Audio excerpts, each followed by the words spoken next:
Chicos, ¿cómo están? Buenos días. Qué gusto volver a verlos. Bueno, ya llegó la parte final.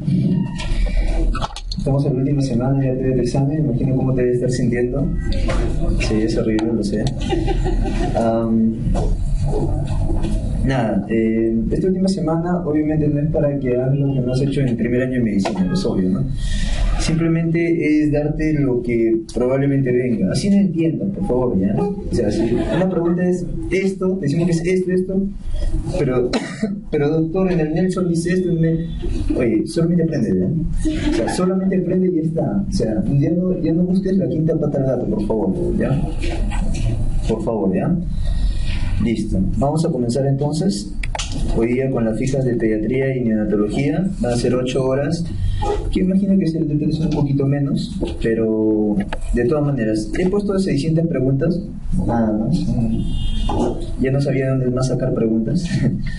Pero de todas maneras, siempre por ahí se me van creando preguntas en la cabeza. Así que depende de una pregunta, pueden salir 3, 4 más preguntas dentro de cada una de ellas. Entonces atento, por favor. Vaya escribiendo todo lo que puedas. Sí, yo sé que estás así todo el día, ¿no? Estás así, ¿no? Ya, pero sí se ve, pues. Pero de todas maneras, el esfuerzo, tú sabes que trae recompensa, ¿no? ¿No transformes? Igualita, ¿no? Muy bien. Listo. Comenzamos entonces.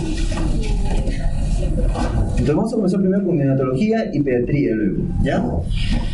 Listo. Adelante la grabación. Muy bien, doctor, buenos días. Continuamos con este curso con miras al examen de residentado 2017, pues ya en la última fase, la fase de las fijas, ¿correcto? Recuerden que las fijas es patentado por QMedic, por favor. Este es de QMedic, nadie más puede hacer esto, ¿ya? Ok, listo, chicos. ¿Comenzamos entonces? ¿Sí? ¿Todos listos? ¿Ya? Te esperaba. Ya, listo, vamos. Vamos, pregunta 1. ¿Cómo es la circulación fetal? ¿En serie o en paralelo? ¿Cómo es? Es en paralelo. La pregunta es, ¿por qué es en paralelo? Por los shunt. ¿Correcto? Por eso la circulación es en paralelo. A diferencia de en serie es del adulto, porque ya no tiene los shunt, obvio. Segunda pregunta, ¿cuáles son los shunt en la circulación fetal? Ya. Son 3 shunt, ¿no es así? Número 1, por orden, por favor. Ductus venoso o conducto venoso, es lo mismo. Ductus venoso o conducto venoso de Arancio. ¿Correcto? 2. ¿Quién sigue? El foramen oval. ¿Quién sigue? 3. El ductus arterioso. ¿Correcto? Pregunta, ahí puede ser otra pregunta, mira. ¿Los shunt en la circulación fetal son de derecha a izquierda o de izquierda a derecha? ¿Cómo son? De derecha a izquierda, porque el que domina más es el ventrículo o el lado derecho del corazón en el feto. En cardio, estoy seguro que te han dicho que el que domina más es el lado izquierdo en el adulto, ¿no? Es al revés. Entonces no te confundas, ¿ah? La circulación fetal, en lo que son los shunt, son de derecha a izquierda, ¿correcto? A diferencia de las cardiopatías congénitas, tipo CIA, CIB y PCA, ¿de qué lado es? Izquierda a derecha, al revés. Vamos. ¿Cuál es el camino de la circulación fetal? Qué bonito. Vamos. Comienza en la placenta, ¿correcto? Muy bien, placenta. Luego viene vena umbilical, ¿correcto? De la vena umbilical va para, o sea, obviamente por el cordón umbilical, va para el ombligo del pequeño. Del ombligo del pequeño, ¿dónde va? Al hígado.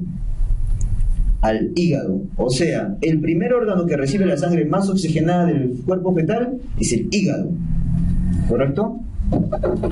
Del hígado se va a unir con la circulación porta, para luego ir a la vena cava inferior. Y de la vena cava inferior llegará, pues, ¿dónde? A la aurícula derecha y aurícula izquierda. ¿Cómo que aurícula derecha e izquierda? ¿De qué está hablando? ¿Cómo hacer dos a la vez? Lo que pasa es que hay una estructura en la aurícula derecha que permite que el flujo de la sangre más oxigenada pase prácticamente esa sangre oxigenada a la aurícula izquierda. ¿Cómo se llama esa estructura? Válvula de Eustaquio. válvula de Eustaquio, ¿correcto? Muy bien, de la aurícula izquierda y la aurícula derecha. De la aurícula derecha obviamente va a pasar pues al ventrículo derecho, y de la aurícula izquierda va a pasar pues obviamente al ventrículo izquierdo, ¿correcto? Muy bien, del ventrículo izquierdo sale la aorta, tú sabes muy bien eso, y del ventrículo derecho pues va a salir la pulmonar. Y acá entre los dos hay una conexión, que es el ductus arterioso. ¿Va de dónde? Desde la pulmonar, ¿no?, hasta la aorta, ¿correcto? Muy bien, ese pues es más o menos la circulación fetal, ¿no?, el camino de circulación fetal, ¿ok? Muy bien. 4. ¿Cuál es la estructura que permite pasar el flujo de la vena cava inferior, ¿no?, hacia la aurícula izquierda, bypaseándose prácticamente en la aurícula derecha? ¿Cómo se llama? Válvula de Eustaquio. Y esa válvula de Eustaquio justamente está en la desembocadura de la vena cava inferior, ¿ya?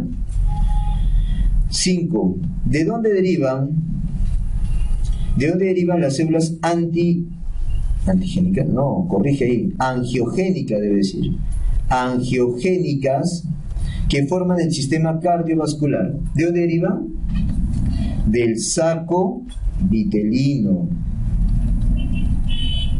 ¿no? Del saco vitelino. Recuerden, chicos, el saco vitelino te da 3 cosas importantes. 1, las células angiogénicas, que van a formar todos los vasos, tu corazón, el sistema cardiovascular, por eso. Angiogénicas, correcto, angiogénicas, ¿ok? ¿Qué más? Las células hematopoyéticas. O sea, doctor, no solamente me forma el cardiovascular, sino también lo que está dentro del sistema cardiovascular, sí, la sangre, ¿ok? Y también las células germinales primordiales. Las células germinales primordiales, que van a ir al lugar de lo que en el futuro va a ser la gónada, para que se convierta, si fuera mujer, ovogonia, y si fuera varón, espermatogonia, ¿correcto? Esa es fisiología de fecundación, ¿correcto? Embriología. Muy bien. 6. ¿Qué lado del corazón fetal maneja más volumen, por ende más presión? Lado, así es, lado derecho del corazón. Las fijas, el lado derecho del corazón domina más en el feto, en el adulto al revés, el lado izquierdo, ¿correcto? Si yo te preguntara ahí, ¿no?, ¿cuánto porcentaje del gasto cardíaco está dominado por el lado derecho del corazón? 65%, muy bien. El gasto cardíaco, el 100% del gasto cardíaco, de ese 100%, el 65% está dominado por el ventrículo derecho y un 35% por el ventrículo izquierdo, ¿correcto? Lo que es al revés, ¿no?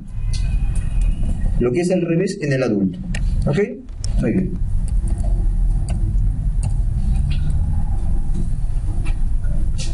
Siete. ¿Cuál es la saturación aproximada de un feto? Recuerda, un feto aproximadamente ¿cuánto está saturando? 60-65%. Saturación de oxígeno, estoy preguntando, no PaO2, ¿ah? Saturación de oxígeno, porque su PaO2 es menor, pues, 30%, 40% más o menos. ¿Ok? Saturación de oxígeno 60-65%, y es normal para el feto, recuérdalo. Es normal, es decir, el feto vive hipoxémico. Feto vive hipoxémico y es normal. 8. La hemoglobina fetal tiene, bla, bla, bla, afinidad por el oxígeno. ¿Más o poca afinidad? Tiene más afinidad por el oxígeno, chicos. Acá la respuesta es más. Recuerden, la hemoglobina fetal tiene más afinidad al oxígeno, por eso es que estos pacientes tienen su saturación baja. Es normal para que pueden aguantar saturaciones bajas por la afinidad al oxígeno, que es mayor. ¿Ok? Un segundo.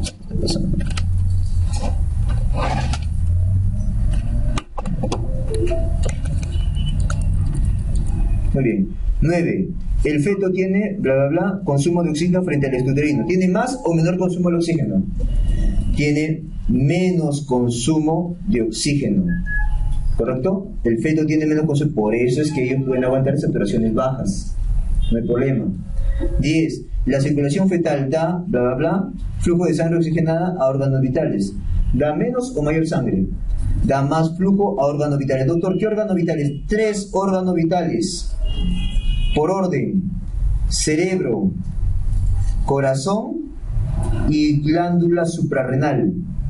Cerebro, corazón y glándula suprarrenal. En ellos, su flujo es mayor de sangre más oxigenada.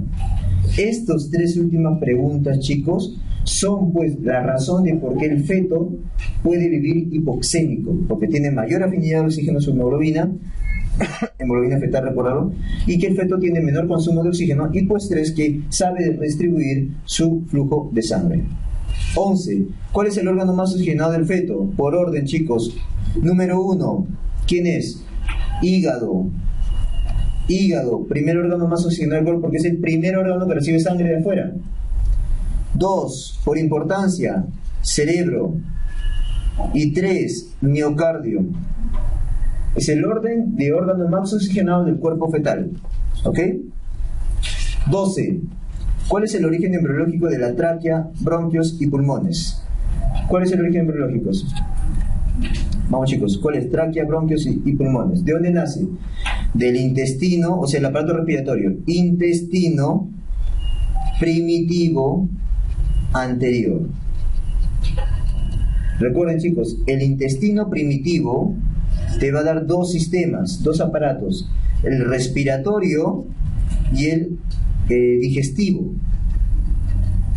¿Correcto? Si quieres ser más exquisito, el respiratorio, que es la tráquea, bronquios y pulmones, te da del intestino primitivo anterior, porque recuerda que el intestino primitivo se divide en 3 partes: anterior, medio y posterior. Del anterior y su cara ventral es donde está naciendo pues el aparato respiratorio. ¿Ya? Listo, entonces el intestino primitivo anterior. 13. ¿Cuáles son las fases de desarrollo pulmonar? Vamos, ¿cuáles son? ¿Te acuerdas? La primera, pseudoglandular. ¿Correcto? Pseudoglandular. ¿Ok? La segunda, vamos, ¿cómo se llama? Canalicular. Canalicular. Tercera, de saco terminal. Y la cuarta, alveolar. ¿Correcto? Las 4 fases según Lachman. 4 fases de desarrollo pulmonar: pseudoglandular, canalicular, saco terminal y alveolar. Recuerda, estas 4 fases de desarrollo del pulmón no terminan pues con el nacimiento. ¿Cuándo está terminando? El alveolar está terminando más o menos a los 8 años de edad. ¿Correcto? Es decir, el desarrollo pulmonar persiste durante toda la infancia. ¿Ya? 14. ¿Qué diferencias hay entre líquido pulmonar y líquido amniótico? ¿Hay diferencias o no hay diferencias? Sí, sí hay diferencias, son diferentes. ¿Cuáles son? Por ejemplo, el contenido de sodio. ¿Correcto? El contenido de sodio es mayor, ¿dónde? En el líquido pulmonar. ¿Correcto? Importante, el único dato importante que debes acordarte. ¿Qué más? Tiene un surfactante. Surfactante, ¿no? La importancia del surfactante que ahorita vamos a ver. 15, pregunta 15. ¿Quién produce y en qué semana inicia y finiquita la producción de surfactante? Vamos, ¿quién produce? Así es, neumocito tipo 2. Muy bien, lo produce neumocito tipo. ¿Inicia qué semana? Semana 20 a semana 24, promedio semana 22 si quieres. Y finiquita la producción de surfactante, o sea, se dice que hay una adecuada cantidad y función. ¿En qué semana? Más o menos semana 34.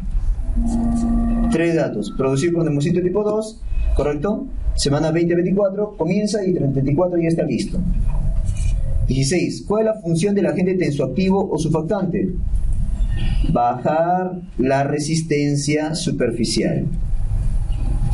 Bajar la resistencia superficial, ¿correcto? Por lo tanto, ¿qué hace con eso? Evita el colapso pulmonar. Bajar la resistencia superficial para evitar el colapso pulmonar. Esa es la función del surfactante o agente tensoactivo.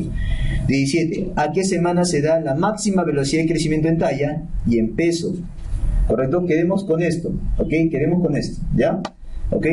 Máxima velocidad en lo que es talla. ¿Cuándo es? Lo dijimos en clase, ¿cuánto era? 18. y la máxima velocidad en lo que es crecimiento en peso, ¿cuánto era? 34, ¿correcto? Máxima velocidad de talla.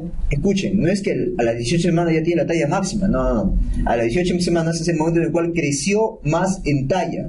Luego seguiría creciendo, será más grande, pero su máxima velocidad fue en la semana 18 y su máxima velocidad en peso fue en la semana 34. Por eso es que un prematuro de 33, 34 hay que evitar, un embarazo de parto pretérmino hay que evitarlo, que las últimas semanas, que son donde hay más peso, hay que permitirlas, ¿correcto? Tocolíticos, no lo sé. 18. ¿Dónde se desarrolla la hematopoiesis en el feto? Podemos distribuirlo esto por trimestres, más o menos, es un más o menos, ¿ah? Primer trimestre, segundo trimestre y tercer trimestre. En el primer trimestre, ¿quién está dominando esto? El saco vitelino. Segundo trimestre, el hígado. Y tercer trimestre, médula ósea. Y obviamente cuando sea posparto o después del nacimiento, pues continuará con lo que es la médula ósea. Primero saco vitelino, segundo hígado y tercero. Si te dicen, ¿quién copa más? ¿Quién de todo el embarazo hace más hematopoiesis? Hígado. ¿No será esa por esa la razón de que los pequeños cuando nacen tienen un hígado grande? Trabajan bastante, ¿correcto? 19. ¿Qué inmunoglobulina se atraviesa la placenta? Durante la gestación, la IgG, ¿no? Pero otra pregunta, ¿qué inmunoglobulina puede tener recién nacido al nacer? Todas. Un recién nacido ni bien nace ya puede tener sus inmunoglobulinas, ¿correcto? 21. ¿Cuáles son los periodos de transición de Desmond del año 1966 y cuánto duran? Recuérdate, ¿cuáles son los periodos de Desmond? Son 3 periodos. 1, 2, 3, ¿ya? Primer periodo. El primer periodo, conocido como el primer periodo de reactividad, no te confundas. El segundo periodo, conocido como el periodo de poca respuesta o respuesta disminuida, poca respuesta. El tercer periodo, conocido como el segundo periodo de reactividad. ¿El primer periodo cuánto dura? Hay la gran duda, ¿no? Es más, fue una duda del año 2013, 2014 o 2013 que fue el examen. Acá dura de 0 a 15 o 30 minutos, ¿ya? No hay una bibliografía absoluta que diga o es 15 o es 30. Pongamos así, 15 o 30 minutos. El segundo periodo, que es el periodo de poca respuesta, comienza en el minuto 15 o 30 y dura hasta las 2 horas. Y el tercer periodo, conocido como el segundo periodo de reactividad, dura pues de 2 horas hasta las 8 a 10 horas aproximadamente. ¿Correcto? ¿Qué es lo que pasa en el primer periodo? Todo está aumentado. ¿Qué pasa en el segundo periodo? Todo comienza a bajar. Y en este periodo nuevamente aumenta, pero ya para que luego se regule. ¿Correcto? Más o menos eso es lo que tienes que entender con los periodos de Desmond. Muy bien, listo. Pregunta 22. ¿Cuál es la secuencia de cierre de los shunt en la adaptación de recién nacido? ¿Cuál es el primer shunt que se cierra? ¿Cuál es? El primer shunt, conducto venoso de Arancio. El primer shunt que se cierra es el conducto venoso de Arancio. El segundo shunt que se cierra, ¿no?, viene a ser el foramen oval. Foramen oval. Y el tercer shunt que se cierra viene a ser el ductus arterioso. Ah, doctor, mire, justo el orden que usted me enseñó. Sí, el mismo orden, mira, para que no aprenda más cosas. ¿Ya? Suficiente, mira. Más vago, ¿no? Muy bien, vamos. Tienes que acoplarte. Recuerda que este es un examen, no es que sepas más médico, seas mejor médico, no. Simplemente es un examen para ponerte en filita india como loco, estar marcando un botón, ya que se vas a ir, nada más. ¿A cuánta temperatura debe estar la sala de atención inmediata recién nacido? ¿A cuánto quedamos?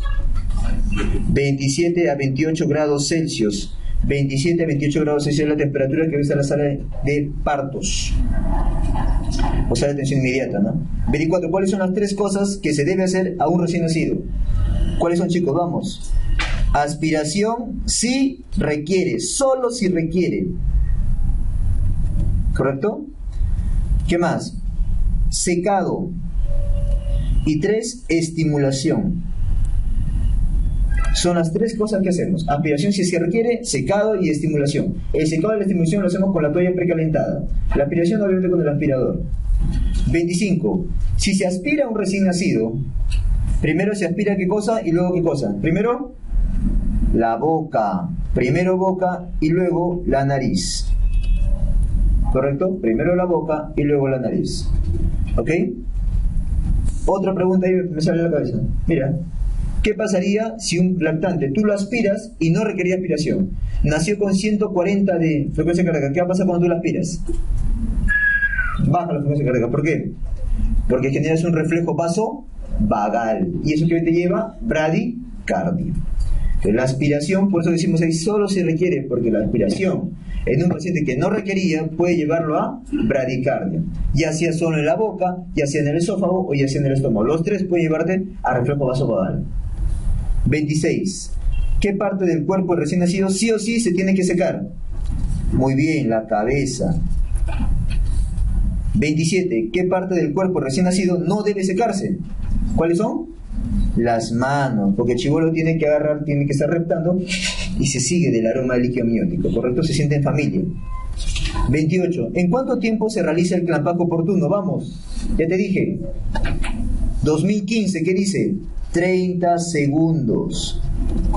30, antes era 1 a 3 minutos, ahora es 30 segundos, recomendado por la guía de manejo de RCP, ya, de atención de recién nacido. Vamos. 29. ¿Qué se debe solicitar en la sangre de recién nacido? ¿Qué se debe solicitar? Grupo y factor. Grupo y factor. ¿Correcto? 30. ¿Cuáles son las tres preguntas que se hace a un recién nacido y en orden? Porque fue un cambio entre el 2015. ¿Correcto? ¿Cuál fue el orden? 1, 2, 3. Vamos. El primero es, ¿a término o no es a término? El segundo, ¿cuál es? ¿Tiene buen tono o no tiene buen tono? Y la tercera pregunta, ¿respira o llora bien? ¿Respira o llora? Y si es que lo hace bien o no. ¿Ok? 31. ¿Cuánto es el porcentaje de recién nacidos que pasa ok el periodo de adaptación? ¿Cuánto era? Fue mi pregunta cuando hice un curso de RCP, me acuerdo, internacional. ¿Cuánto fue? 90%, chicos. 90%. ¿Ya? Recuerda, del 100%, 90% va a pasar ok su periodo de adaptación. Un 10% va a requerir algo. Y un 1% va a requerir verdadera maniobra de RCP. No te olvides, ¿eh? 32. ¿Cuánto es el porcentaje de recién nacidos que recibirá verdadera maniobra de RCP entonces? Así como tu capacidad grástica. ¿Cuánto es? 1% ya. Yo sé que han preguntado un montón, no sé qué. Me han dicho por ahí, se pasan. ¿Cuáles son los parámetros del Apgar y sus puntajes? Ya, un insulto, ya te he dicho ya. Scora, Apgar, Birman, Silverman, Anderson. Yo te preguntaría, score pulmonari. En la clase lo hemos dicho, ¿no? En el curso regular, score pulmonari. Las dosis antituberculosas, por lo menos de la primera fase. Las dosis de amoxicilina, la dosis de acitromicina. Yo te pregunté inclusive en simulacro de la fase regular. Acitromicina, ¿correcto? Eso yo preguntaría, cosas raras. Vamos, ¿cuáles son? Doctor, y si no me aprendo, mejor no veas el examen. ¿Ya? Así de simple. Es por gusto ya esto. ¿Ya? Tienes que saber eso, chicos. Esta es la fase en la cual memoria. Vamos. Apgar, A de apariencia, que es color. Muy bien. Apgar de apariencia, color. P de qué? Pulso, que es la frecuencia cardíaca. G de qué? Gesticulaciones. A de qué? De actividad, que evalúa básicamente el tono. Y R de esfuerzo respiratorio. ¿Ya? Esfuerzo respiratorio. Cada uno de ellos pueden ponerle 0, 1 o 2 puntos. ¿Correcto? 0, 1 o 2 puntos. Se dice que un Apgar es adecuado cuando tiene 7 a 10 puntos. Apgar adecuado. Y mira, qué bonito. ¿Cuánto es el porcentaje de recién nacidos que hacen Apgar de 7 a 10? Si te digo que 7 a 10 es el ok, 90%. Qué bacán. O sea, te lo pueden preguntar de las dos maneras, ¿eh? Aquellos que pasan su periodo de adaptación adecuadamente, 90%. O aquellos que tienen un Apgar adecuado, 7 a 10, 90%. Lo mismo, preguntan lo mismo. ¿Ya, chicos? Muy bien. Vamos. 34. ¿Cuáles son los mecanismos de pérdida de calor del recién nacido y sus maniobras para evitarlas? ¿Cuáles son? Vamos. Son 4 mecanismos. Por convección, por conducción, por radiación y por evaporación. Los 4 mecanismos de pérdida de calor. Para cada uno de ellos yo tengo mi propio mecanismo para evitarlos, ¿correcto? Recuerda que convección es la pérdida de calor porque pasó un ventarrón de aire. Yo, por lo tanto, ¿qué hago? Puertas y ventanas cerradas. Muy bien, doctor, cerradas. ¿Ok? Conducción es la pérdida de calor de un cuerpo de mayor calor a un cuerpo de menor calor, pero por contacto directo. ¿Yo cómo evito eso? Toallas precalentadas. Radiación. Yo pierdo calor por radiación de un cuerpo de mayor calor a un cuerpo de menor calor sin contacto. Esa es la pérdida de calor por radiación. Entonces, ¿yo cómo evito la pérdida de calor por radiación? Cuna radiante. Y evaporación, ¿no? Es porque un pequeño nace con todo el líquido amniótico, por lo tanto va a poder evaporar su calor. Por lo tanto, ¿qué tengo que hacer ahí? Secarlo. ¿Y con qué lo seco? Con la toalla. ¿Ok? Ahí están pues los 4 mecanismos para revertir los 4 mecanismos de pérdida de calor. Y eso es justamente lo que hacemos siempre en la atención inmediata. 35. ¿En qué beneficia el contacto precoz y lactancia precoz? Obviamente un vínculo materno, ¿no? Materno recién nacido. ¿Correcto? Un vínculo. Ya trata de enlazar esa relación. ¿Qué más? El contacto precoz y lactancia precoz. Estimula la producción de leche. Estimula la producción y eyección de la leche. ¿Qué más? Evita la hipoglicemia. Evita la hipoglicemia neonatal. ¿Correcto? ¿Qué más? Evita la causa más frecuente de hemorragia posparto. Pregunta del gineco. ¿Cuál es la causa más frecuente de hemorragia posparto? Atoniuterina. Y tú la evitas con eso. ¿Correcto? Para eso sirve el contacto y lactancia precoz. ¿Para qué también? Contacto precoz. Para la primera inmunización. ¿Correcto? A la mamá no la limpian, no la lavan, no la pasan yodo pollo, no. Así como vino, así le ponen encima al bebé. ¿Correcto? Ese pasaje por el canal del parto y ese ponerle encimita es su primera inmunización del bebé, por si acaso. ¿Ya? 36. ¿Cuál es el moldeamiento, cabalgamiento y cráneo-sinostosis? Vamos al examen físico. ¿Qué es moldeamiento? Es simplemente el cambio, ¿no? Digamos de la cabecita, ¿no? Es el medio alins, ¿no? ¿Correcto? Ese es el moldeamiento. Es simplemente un cambio en la forma o elongación del cerebro, de la cabeza, ¿correcto? Por el pasaje a través del canal del parto. Nada más. Eso es moldeamiento, que básicamente es un alargamiento de la cabeza. Cabalgamiento es cuando las suturas, mira, acá está un hueso parietal, y acá está el otro hueso parietal. Cuando 2 huesos a nivel del cráneo, ¿no?, se superponen, eso es cabalgamiento, superposición de 2 huesos del cráneo.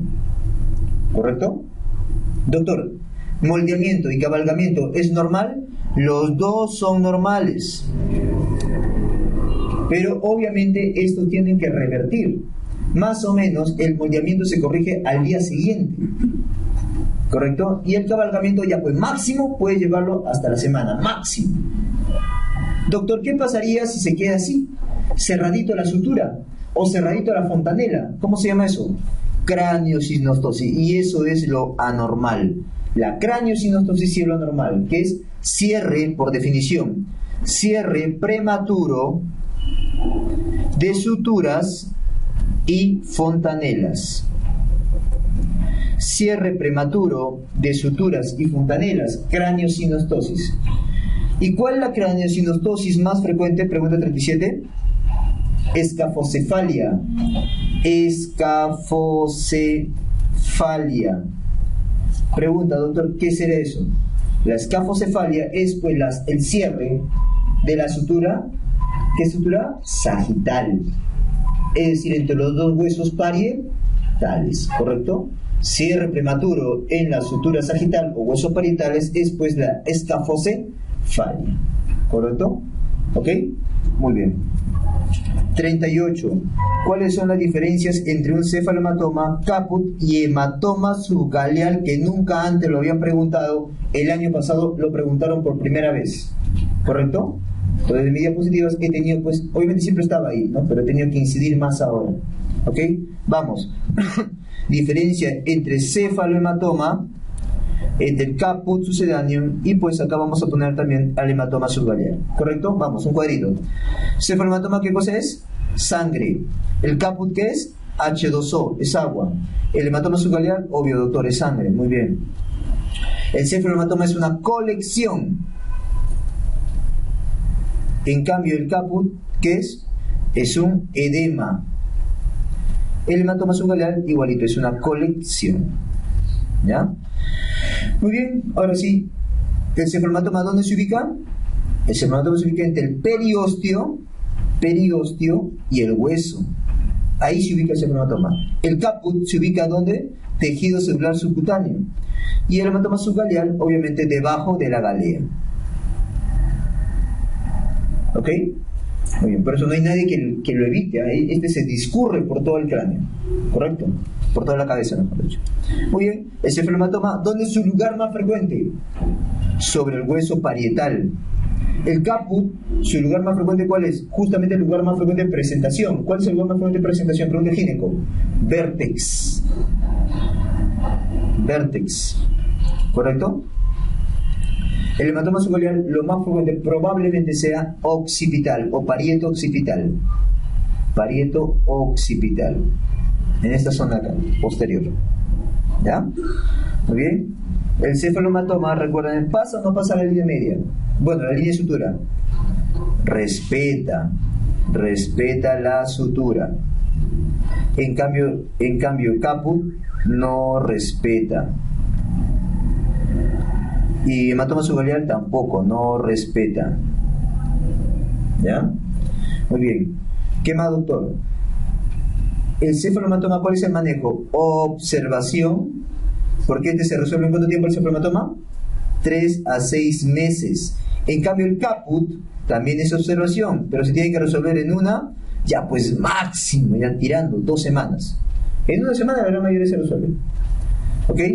El hematoma subgaleal también es observación y pues probablemente se demore también 3 a 6 meses. Se demora un poco más. De sangre igual. Doctor, el cefalohematoma y el hematoma subgaleal, ¿a qué complicaciones te puede llevar? Anemia e ictericia. Anemia e ictericia. Las complicaciones del hematoma y cefalohematoma. ¿Correcto? Hematoma subgaleal y cefalohematoma. Datito, doctores. ¿Cuál es el signo característico del hematoma subgaleal? Dolor. Dolor. ¿Correcto? Muy bien. Peor si son más grandes, ¿eh? 39. ¿Qué enfermedad sospecharía cuando hay una mancha, vino o porto en un recién nacido? ¿Qué sospecharíamos? ¿Síndrome? ¿Qué síndrome? Sturge-Weber. Sturge-Weber, ¿ya? Sturge-Weber, que es un tipo de facomatosis. Es un tipo de facomatosis. Pregunta, ¿y ese síndrome de Sturge-Weber por qué se caracteriza? Por una triada. ¿Cuál es la triada del Sturge-Weber? Vamos, ¿cuál es? Doctor, la afectación dermatológica, mancha, vino, la mancha, vino o porto. ¿Qué más? Malformación vascular cerebral. Malformación vascular cerebral. Y tercero, glaucoma. Y la triada del síndrome de Sturge-Weber. ¿Correcto? Recuerda que la mancha, vino, porto y la malformación vascular cerebral son ipsilaterales. Si por ejemplo tenemos una mancha, vino, porto del lado derecho, la malformación será del mismo lado. ¿Correcto? Del mismo lado. Muy bien. Mancha, vino, porto. 40. ¿Cuáles son los senos paranasales? ¿No? ¿Cuáles son los senos paranasales permeables en el recién nacido? ¿Cuáles son? Etmoidales y maxilares. Los demás, frontal, efenoidal, eso se van a ir permeabilizando, neumatizando durante la primera infancia. ¿Ok? 41. ¿Qué debe sospechar un recién nacido con moro asimétrico? ¿Qué debe sospechar usted ante un recién nacido con moro asimétrico? Vamos, por probabilidades. Número 1. ¿Cuál era? Fractura de clavícula. Número 2. Lesión de plexo braquial superior, también conocido como Duchenne. Duchenne. Número 3. Lesión de plexo braquial inferior, también conocido como Klumpke. También conocido como Klumpke, ¿correcto? Muy bien, hablemos un poco del primero. Fractura de clavícula. Pregunta, la pregunta de traumato. La fractura de clavícula en niños y en adultos, ¿en qué tercio es más frecuente? Traumato, distal, medio, proximal. Medio es lo más frecuente, ¿correcto? Tercio, medio. En adultos y en niños. Doctor, ¿y en neonatos? Igualito. Mira, no aprendas más, es igualito, ¿correcto? En cambio, en adultos, ¿cómo es el manejo? En niños o adultos, el vendaje en 8. ¿Y en neonatos cómo es el tratamiento? ¿Vendaje en 8? No es vendaje en 8. Es simplemente observación. Ahí está la diferencia. ¿Correcto? Muy bien. Pregunta 42. ¿Cuáles son las lesiones de plexo braquial más frecuentes? ¿No? ¿Más frecuente cuál es? Lesión de plexo braquial superior, Duchenne. ¿Correcto? Y segundo puesto, Klumpke, por si acaso. Muy bien, hablemos del Duchenne. Vamos a poner por acá, ¿ya? Duchenne por acá, y vamos a poner acá el Klumpke. ¿Estamos de acuerdo? Vamos. Duchenne. ¿Qué lesión de raíces cervicales? C5 y C6. Duchenne afecta C5 y C6. Klumpke, C7, C8 e incluso hasta raíz cervical, discúlpeme, hasta raíz dorsal 1. ¿Ok? Vamos, el Duchenne, ¿cómo está la postura? ¿Está pegado o separado del cuerpo? Pegado al cuerpo. Rotación interna, ¿no? Rotación interna. ¿Está en prono o en supino el antebrazo? En prono. Antebrazo en prono. De esta manera, ¿no? Así pegado este cuerpo. ¿Puede mover la mano o no puede mover la mano? Sí puede mover la mano. Sí mueve la mano. ¿Ya? Klumpke, en cambio, la postura, ¿cómo se llama? Mano en garra. Mano en garra. ¿Ok? Muy bien. No te olvides, por favor, para los dos, ¿cuál es el manejo? Fisioterapia. ¿Ok? Duchenne y Klumpke.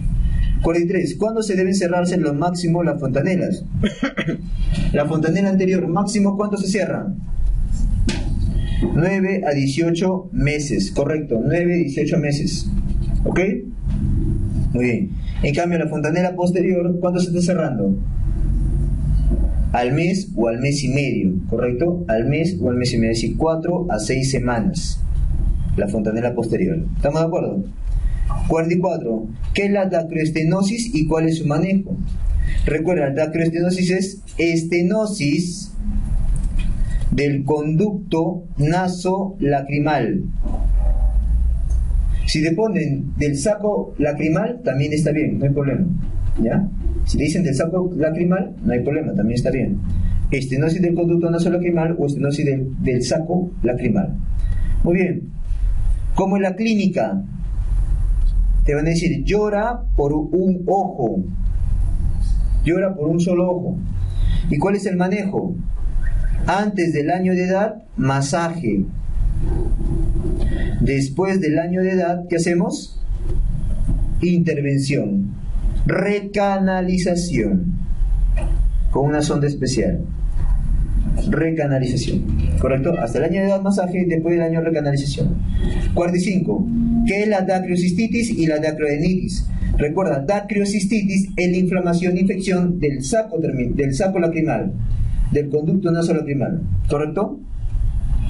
Este es inflamación, infección del saco o conducto nasolacrimal, ¿ya? Nasolacrimal. En cambio, la dacryoadenitis es la inflamación e infección, ¿no?, de la glándula lacrimal. ¿Ya? No te confundas dacrocititis con dacryoadenitis, por favor. ¿Dónde se ubica la glándula lacrimal? Súpero externo al ojo. Súpero externo al ojo, acá. ¿Ok? A nivel súpero externo al ojo. Muy bien. 46. Recién nacido que no puede lactar porque mamá dice que se ahoga. ¿En qué sospecharía?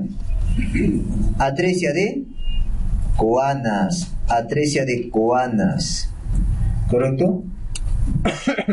¿Y por qué la mamá dice que se ahoga? Porque es lo siguiente. Como está lactando, la boca la tiene ocupada, la nariz tiene que respirar y está cerrada. Chulo lacta por unas 3, 4 y luego saca y hace como si se ahogara. Doctor, pero si sale, que respire por la boca, pues ¿por qué hace eso? Acuérdate, hasta los 6 meses de edad, el bebé solo respira por la nariz, solo sabe respirar por la nariz. Si tú le dices que respire por la boca, no sabe. Y hace, por eso hace eso, como que si estuviera ahogándose. ¿Correcto? No te olvides, hasta los 6 meses, mira todo lo que tengo que hacer. Hasta los 6 meses son respiradores nasales. Hasta los 6 meses son respiradores nasales. ¿Correcto? 47. La criptorquía, ¿cuál es? Falta de descenso, ¿no?, del testículo, ¿no? Pero, ¿dónde está el testículo? Pero testículo en el camino de descenso. Falta de descenso del testículo, o sea, la ausencia de testículo en el escroto, pero con el testículo en el camino de descenso. En cambio, el testículo ectópico, ¿cuál es? Lo mismo, falta de descenso del testículo, pero testículo fuera del camino de descenso. ¿Correcto? 49. ¿Cuál es la edad ideal para reparar una criptorquidia? Entre 6 meses y 18 meses. Máximo antes de los 2 años. Como extremo, media extrema. ¿Correcto? La criptorquidia descendida tardíamente, riesgo de cáncer de testículo. Pregunta de Uro. ¿Cuál es el cáncer de testículo más frecuente? Seminoma. ¿Hormono negativo o hormono positivo? Hormono negativo. Te apoya que esto sea cáncer. 51. Por lo tanto, si un pequeño viene antes de los 2 años, ¿yo puedo repararlo? Sí. Pregunta, ¿cómo se llama el procedimiento para poder reparar esta criptorquidia? Corregir la criptorquidia. Descenso del testículo más orquidopexia. Descenso del testículo más orquidopexia. Ese es el procedimiento. Doctor, si viene después de los 2 años, ya fue. Que se despide ese testículo. Se toma una ceremonia, todo bonito. ¿Correcto? ¿Y cómo se llama ese procedimiento? Orquiectomía. ¿Correcto? Orquiectomía. Orquiectomía después de los 2 años. Orquidopexia antes de los 2 años. Recuerda que por definición, cirugía, términos quirúrgicos, epexia es fijar un tejido con otro tejido. Eso es pexia. ¿Cómo se llama cuando tú fijas el tejido sobre su propio tejido? Plicatura. Por eso está la fundoplicatura de Nice, tratamiento quirúrgico de elección para ERGE. ¿Correcto? ¿Cuál es la masa abdominal más frecuente recién nacido, chicos? Hidronefrosis. Hidronefrosis. ¿Correcto? Hidronefrosis. 52. Barlow, Luxa, Ortolani, reduce. Barlow, Luxa, Ortolani, reduce. ¿Cómo te puedes acordar? Barlow, Luxa. En cambio, Ortolani, acuérdate, sí, Ortolani es de ortodoxo, de lo que debe estar en su lugar, lo correcto. Entonces lo reduce Ortolani. ¿Ya? Muy bien, pregunta, yo preguntaría esto. ¿Hasta qué edad se puede hacer Barlow y Ortolani?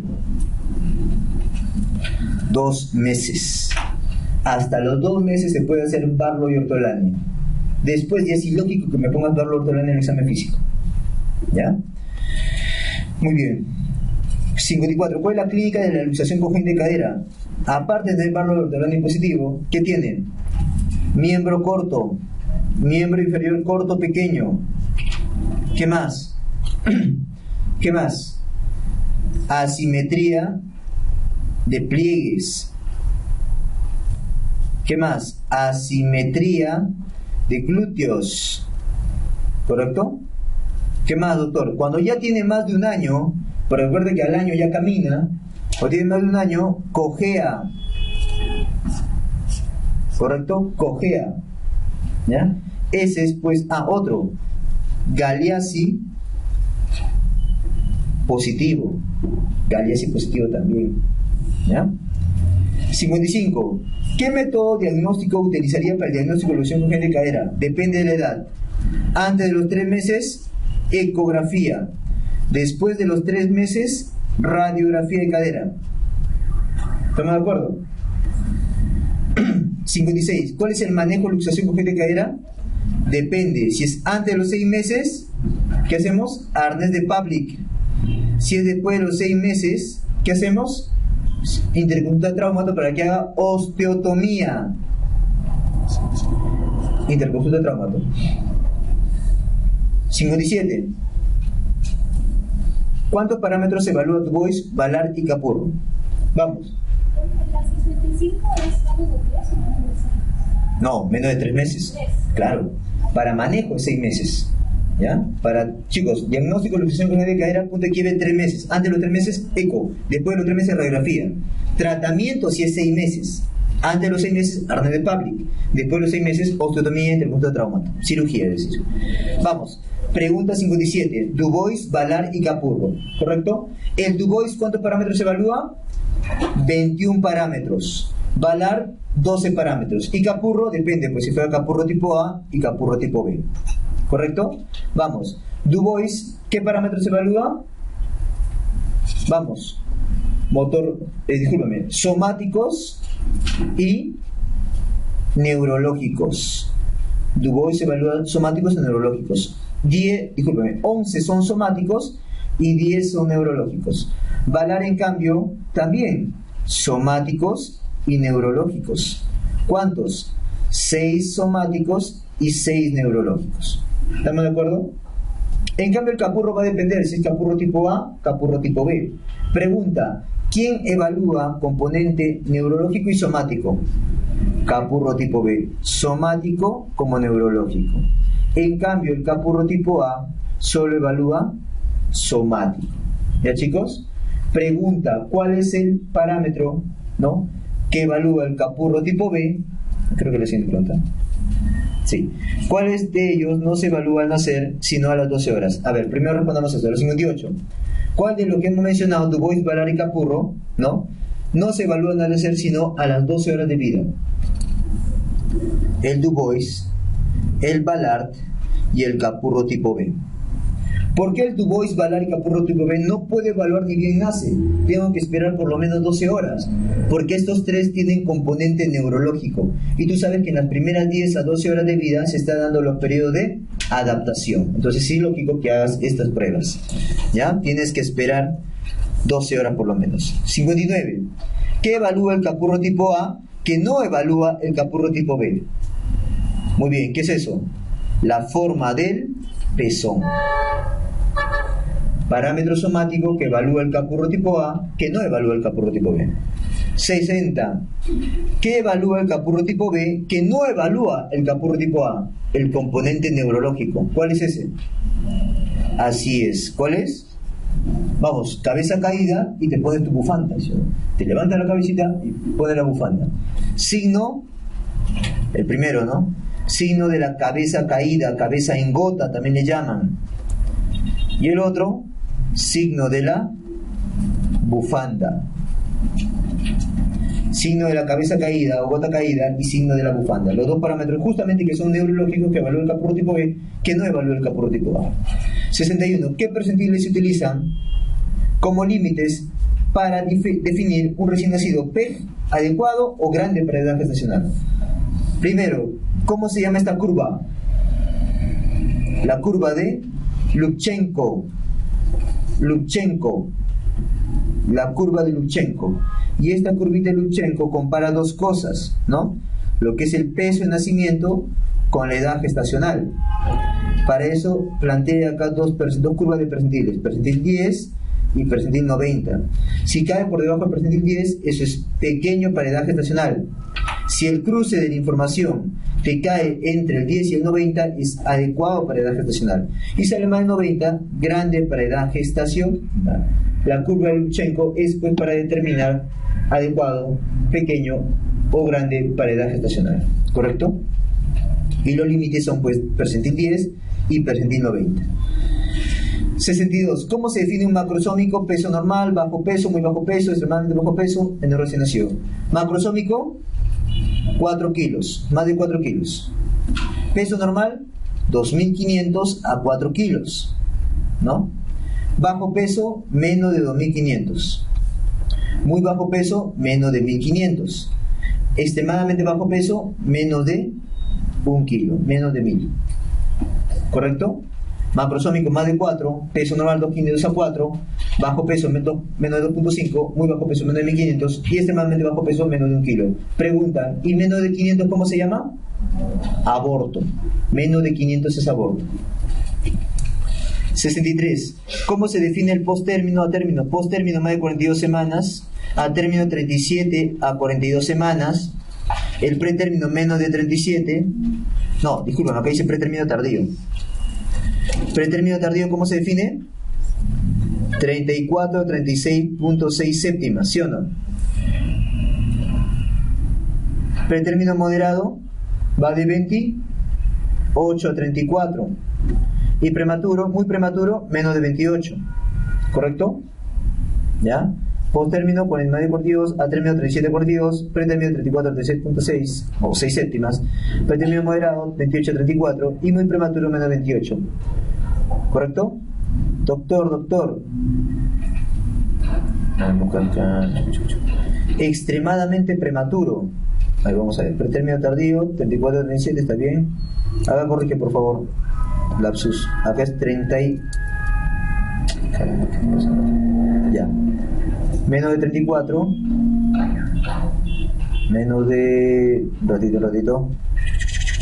Está bien, 34. 30 y... No, está bien. 28. ¿Y cómo se define un límite de viabilidad? Vamos a corregir esto, ¿ya? Menos de 24.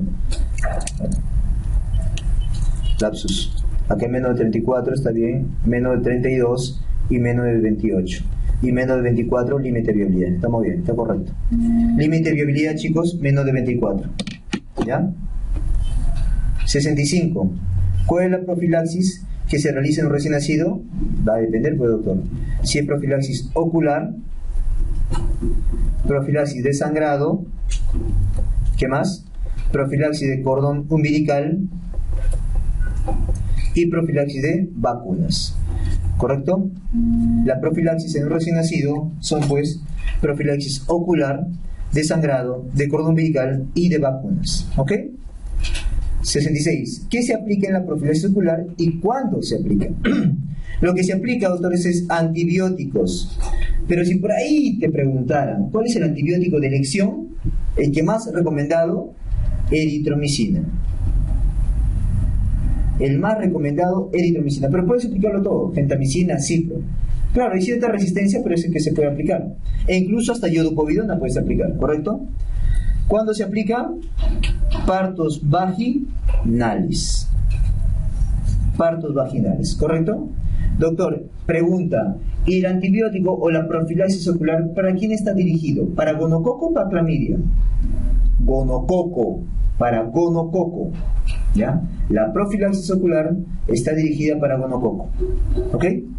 Vamos. 67. ¿Qué se aplica para la profilaxis de sangrado? ¿Cuándo y dónde se aplica? Bacán. La profilaxis de sangrado, ¿qué se aplica? Se aplica vitamina K. Doctor, ¿cuánto se aplica? Depende, si es menos de 2.5 kilos o si es más de 2.5 kilos. Si es menos de 2.5 kilos es 0.5 miligramos. Si es más de 2.5 kilos es 1 miligramo. ¿Correcto?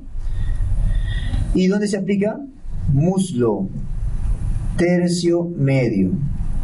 ¿Ya? En muslo, tercio medio. Vasto externo también le llaman. 68. ¿Qué se aplica para la profilaxis de cordón umbilical? Se aplica alcohol. ¿Y qué tratas de evitar? La onfalitis. Tratas de evitar la onfalitis. ¿Correcto? 69. ¿Cuál es el peso mínimo para no vacunar contra hepatitis tipo B y BCG? ¿Cuál es el peso mínimo? Para vacunar, debe ser para no vacunar. Para vacunar, ¿cuánto es el peso mínimo? Para hepatitis B es más de 2 kilos y para BCG es más de 2 kilos 500. ¿Correcto? Para vacunar con la BCG y con la hepatitis tipo B. ¿Correcto? ¿Cuánto es el tiempo ideal y máximo para vacunar con la hepatitis B y C y BCG? A ver, para la hepatitis B, ¿cuánto es el tiempo ideal? Antes de las 12 horas. Y tiempo máximo antes de las 24 horas. ¿Correcto? En cambio, la BCG, ¿cuánto es el tiempo ideal? Antes de las 24 horas. Y el tiempo máximo sin ninguna condición, ¿cuánto sería? Antes del año de edad. Yo puedo vacunar con la BCG antes del año de edad, sin ningún problema. ¿Estamos de acuerdo? Doctor, ¿y de 1 año a 4 años, 11 meses, 29 días, ¿puedo vacunarlo? ¿Se puede o no se puede? Sí se puede vacunar, pero solamente con una condición. ¿Qué condición? Que haya habido contacto.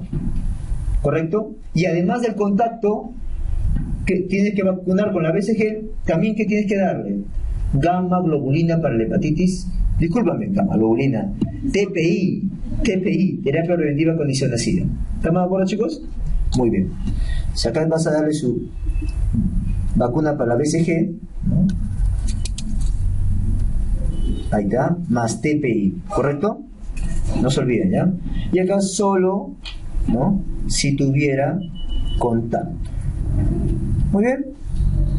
70. 71. ¿Cuál es la conducta en un recién nacido de madre con antígeno de superficie para virus de hepatitis B positivo? O sea, ¿qué pasaría si nace un pequeño y su madre tiene antígeno australiano positivo? Que es lo mismo decir. Vamos. Lo vacuno con la BCG, disculpen, con la hepatitis B, vacuna para el virus de la hepatitis B, más su gamma globulina para virus de la hepatitis B. ¿Estamos de acuerdo? 72. ¿Cuáles son los beneficios de la técnica mamá canguro?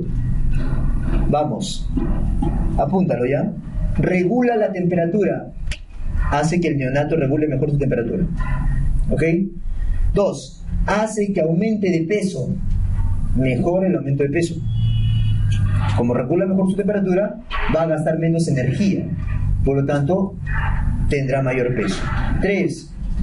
Mejora la producción de leche. 4. Baja la estancia hospitalaria. ¿Correcto? 5. Regula la respiración. Regula la respiración. ¿Ya? Mejoras el vínculo materno-neonato. ¿Correcto? Se sigue estableciendo un vínculo en este binomio. ¿Ok? Y bueno, por último, la mamá te va a aceptar de todos. Señor, tengo ese pulso, no importa, doctor, hágale pulso igual. Porque ella tiene su bebé acá. Pero en cambio, si me tiene separado una cuna, ¿no? Una cervocuna, mejor dicho, una incubadora. La mamá no le importa el virus, está mirando así, ¿no? Y viene el interno, está que lo examina y ella no puede ni tocarlo, entonces no va a querer aceptar nada. Señora, no quiero. Está diciendo. En cambio, si tú le propones esto, pues ella va a aceptar mejor los procedimientos. ¿Ya? 73. ¿Cuál es la causa más frecuente de reingreso en un recién nacido? Principal causa. Primero, ictericia.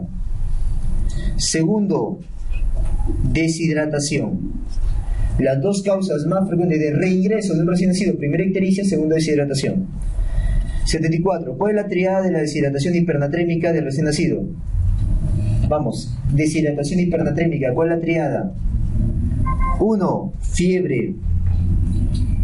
2. Obviamente la hipernatremia. Y 3. ¿No? Signo de deshidratación.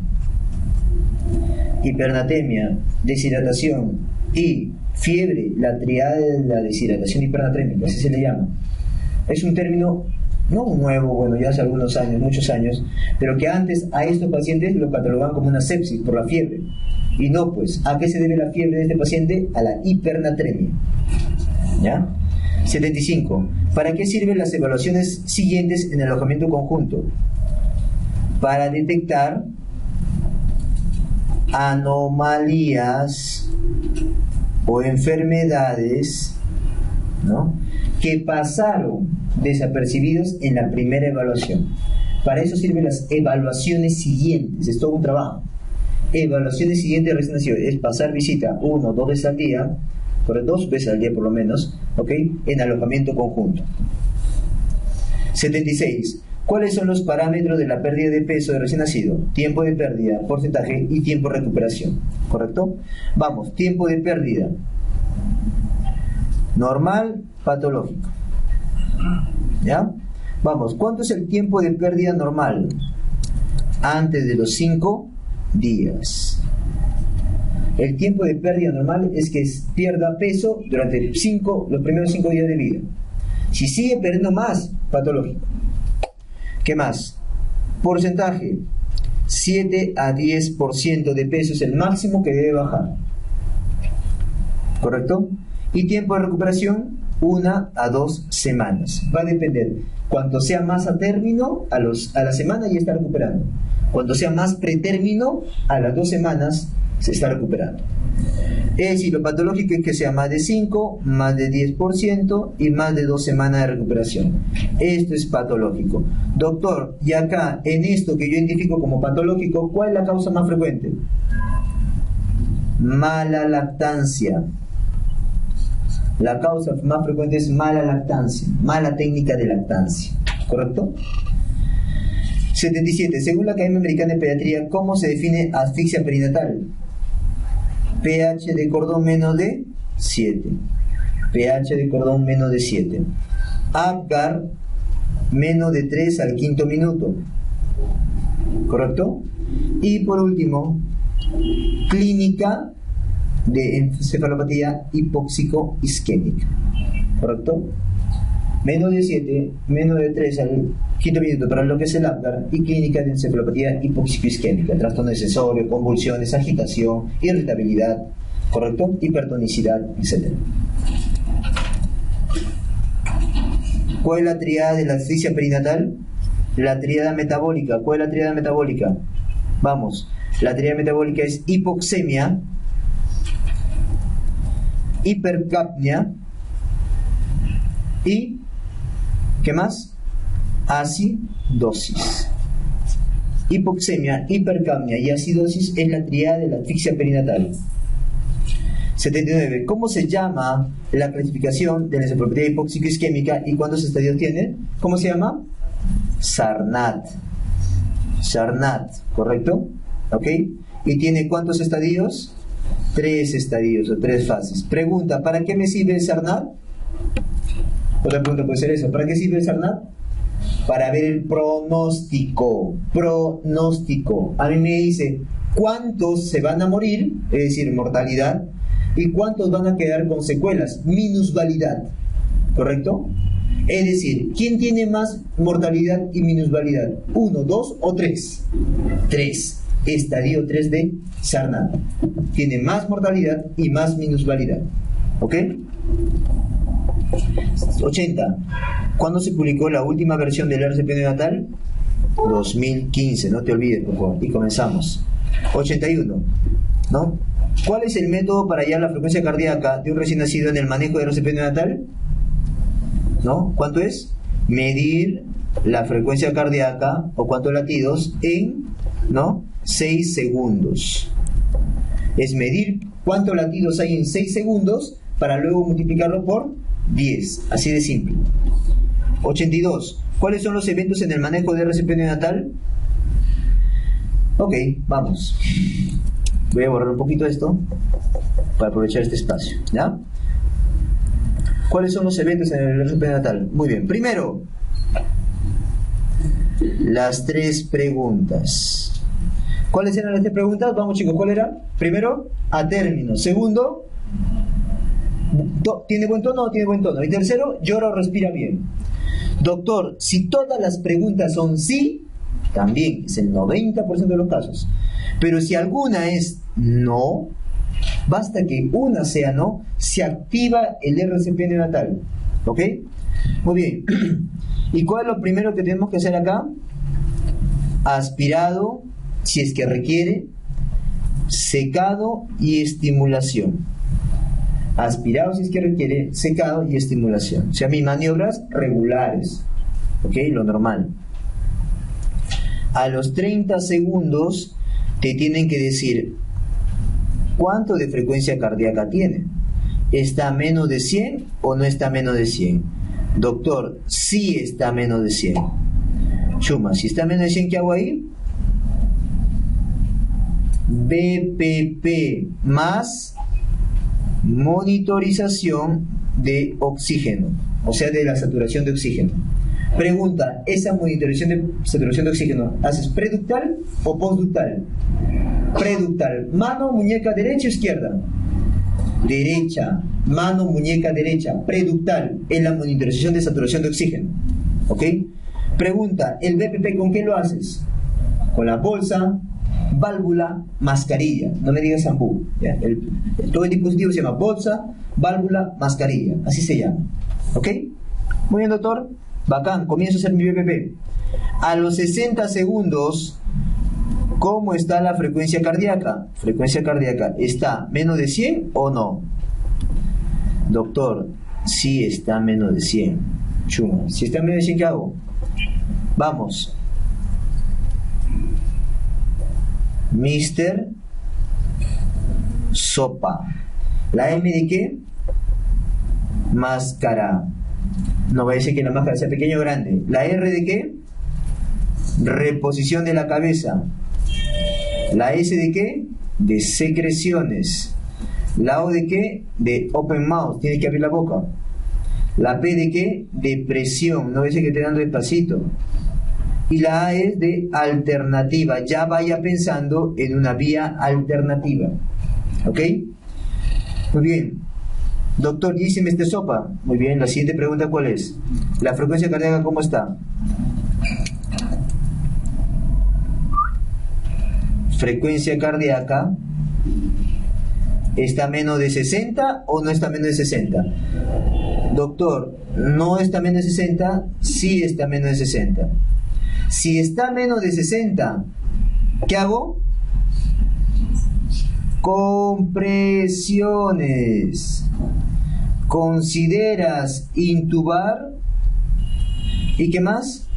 Regulas las compresiones con la ventilación de presión positiva. ¿Ok? Muy bien, inician compresiones. Doctor, si a pesar de las compresiones la frecuencia cardíaca sale menos de 60, sí, te dice ahí, ¿no? ¿Qué tienes que hacer? Epinefrina.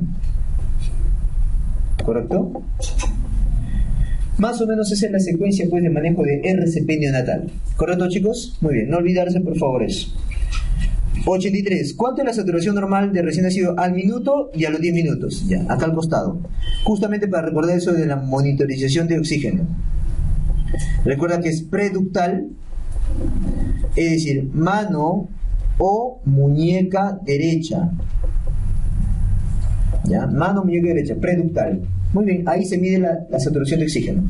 Doctor, ¿y cuánto va a ser al primer minuto, al segundo minuto, al tercero, al cuarto, al quinto y al 10º minuto? ¿Ya?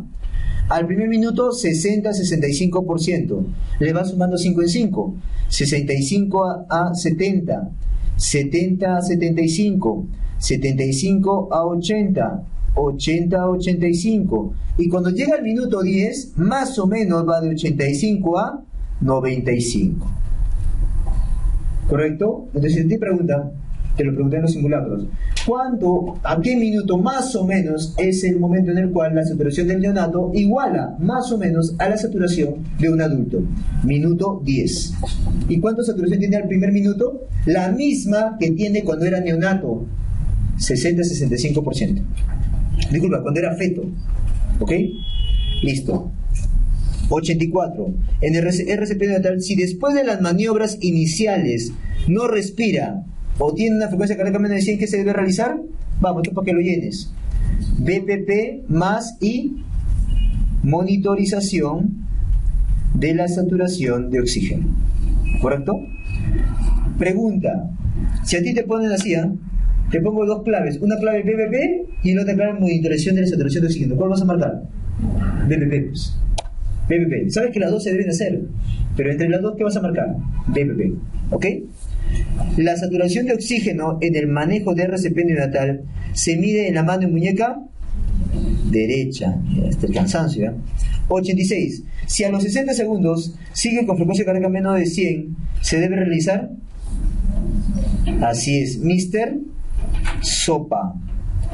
Mr. Sopa. ¿Correcto? 87. Si luego de esto, presenta frecuencia cardíaca menos de 60, se debe iniciar las compresiones. 88. Si luego persiste con menos de 60, a pesar de lo anterior, que utilizó inotrópicos. ¿Qué inotrópico se recomienda? Adrenalina o epinefrina. ¿Ya, chicos? Listo, vamos. 89. Se sugiere que debería descontinuarse el RCP neonatal después de ¿cuántos minutos según la Academia Americana de Pediatría? 10 minutos. Según la Academia Americana de Pediatría te dan derecho a ti a que los 10 minutos de edad de RCP neonatal dejes de hacerlo. Pregunta, en lactantes, niños, adolescentes y adultos, o sea, el otro libro de RCP, ¿cuánto tiempo máximo yo tengo que hacer RCP? Hasta que tú te mueras, ¿no? O llegue la ayuda, ¿correcto? Es decir, no paras de hacer RCP, no paras, ¿ok? 90. ¿Cuál es la clínica típica del síndrome de Patau? Tú sabes que el Patau viene con un montón de sintomatología o de signos, pero quiero que te acuerdes cuáles son los que te van a mandar a ti para marcar que es Patau. Vamos. Primero, Patau, ¿qué trisomía es? Muy bien, es 13, trisomía 13. ¿Y qué vas a marcar? O mejor dicho, ¿qué vas a buscar para trisomía 13? Microftalmia. Microftalmia. ¿Qué más? Polidactilia. Polidactilia. ¿Y qué más? Labio leporino, paladar hendido. Esos signos buscas y te dicen, eso es Patau. En cambio, el 91, ¿cuál es la clínica típica del Edward? ¿No? Edward, acuérdate que es trisomía 18, ¿correcto? Y ahí quiero que te acuerdes buscar dos cositas. ¿Cuáles son? Micropnatia y dedos con flexión patológica o flexión patológica de los dedos, ¿no? También.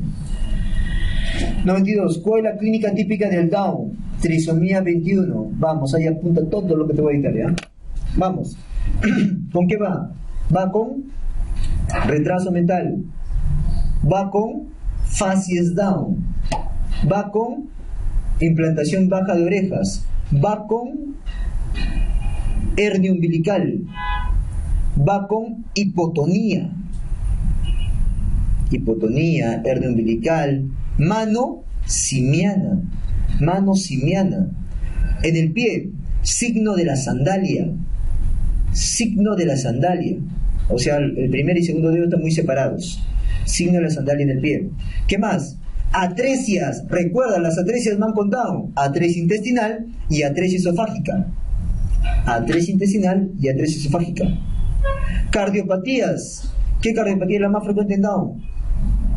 Canal atrioventricular.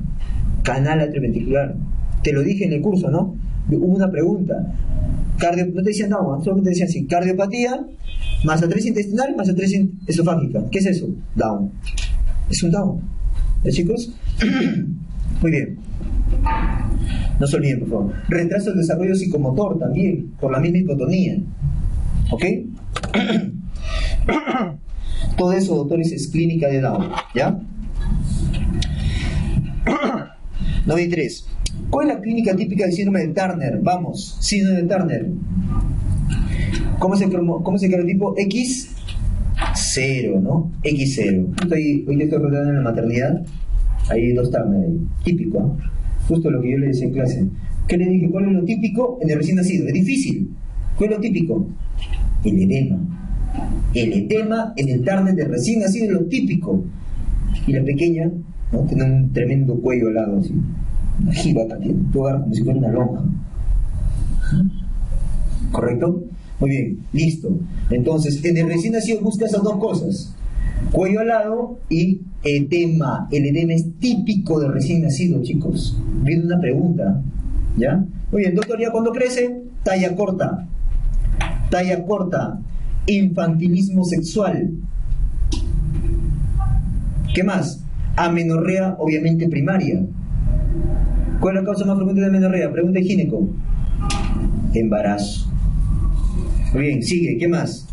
Amenorrea primaria, te dije, talla corta, ¿no? Cuello alado, como una esfinge, ¿no? Como una esfinge, cuello alado. ¿Qué más? ¿Va con retardo mental o no? No, IQ normal, IQ normal. Fue pregunta una vez. IQ normal. ¿Qué más?